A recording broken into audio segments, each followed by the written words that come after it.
बात है 1 साल पुरानी। मैं अपने पिछले गांव से दूर शहर में टैक्सी चलाने का काम कर रहा था, तो अपने गांव से जरा भी प्यार नहीं था। पर मेरी ख्वाहिशें और बढ़ गई थी और आगे चल के अमेरिका जाके बसने की तैयारी कर रहा था। अमेरिका का वीजा पानी बड़े पापड़ मिल रहा था। एक बार पहले वीजा रिजेक्ट हुआ था, उसी बार के लिए ट्राई किया, पर उसमें बहुत पैसे भी लगे और मैं गारंटी नहीं थी। पिताजी से लड़ झगड़ कर वो कि हमारी एक पुरखों की जमीन बेचने के लिए मना लिया था। 9 सालों बाद गाँव आया था। मेरे पुरखों की जमीन है बेटा, बेचना नहीं चाहिए। क्या फायदा है उस जमीन का? खेती बाड़ी तो नहीं आपसे, मैं वहाँ कभी खेती करूंगा। मुझे तो अमेरिका जाना है, जमीन बेचनी ही पड़ेगी। पुराना मकान है, के कुएं हैं। उस खंडहर को आप घर बोलते हो, उस खंडहर पर जमीन नहीं बेचोगे?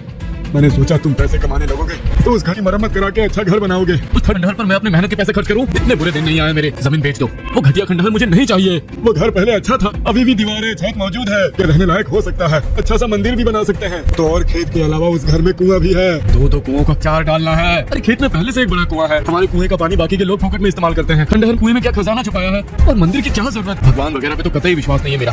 तो जमीन बेच दूंगा और फिर इस गाँव की तरफ देखूंगा भी नहीं। कि देसी ठेले पे शराब पीने गया, कौन इसे खरीदेगा?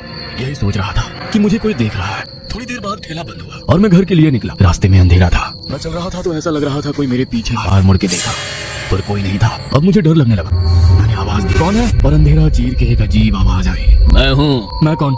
मुझे तो कोई दिख नहीं रहा है। अचानक सामने एक साधु बाप कर खड़े हुए।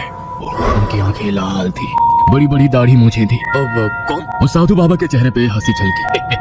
जमीन की चिंता छोड़, कल शहरी डेवलपर तुम्हारा जमीन खरीदने आएगा और जमीन के लिए 20 लाख देगा। कल 10 लाख रुपए देगा, बाकी पैसे बाद। वो अचानक से मेरे सामने से गया। इससे मेरी मन की बात कैसे पता? मुझे लगा शराब का असर। घर जाके सो गया और दूसरे दिन वीवी डेवलपर्स का आदमी आया। उसने हमारी जमीन खरीदने में दिलचस्पी दिखाई। 10 लाख रुपए कहकर बाकी पैसे वाइट में देने का वादा करके चला गया। मैं हाथ में पैसे देखकर हैरान रह गया। मतलब कल रात मिले उस साधु का कहा सच हुआ? रात को पैसे मिलने की खुशी में फिर बहुत शराब पी ली। फिर से वही वहम होने कि कोई मुझे देख रहा है। इसमें थोड़ा तैयारी में था। मैंने पीछे मुड़ के देखा तो वही साधु मेरे नजदीक खड़ा था।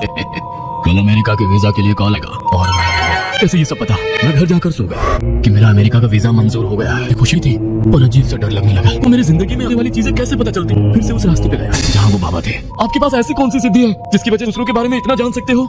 ये एक अघोर सिद्धि है। तुम अब अमेरिका जाओ, तुम्हारा काम तो हो गया ना। पर अब मुझे अमेरिका और जमीन बेच ज्यादा ये सिद्धि प्राप्त करने में ज्यादा दिलचस्पी थी।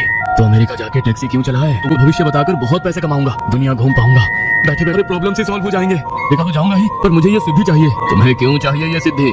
आपको तो भूत भविष्य सब दिखता है। मेरी जिंदगी में और भी तो कठिनाइयां हैं, हर बार आपके पास थोड़ी ना आऊंगा। ये सिद्धि मिलने के बाद कठिनाइयां कम नहीं होती, बढ़ भी सकती है। सोच लो। कोई दिक्कत नहीं, मुझे बस ये सिद्धि। ये बहुत ही शाली सिद्धि है।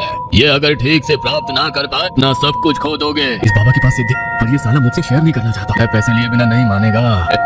पैसे मेरे लिए मिट्टी समान है वो।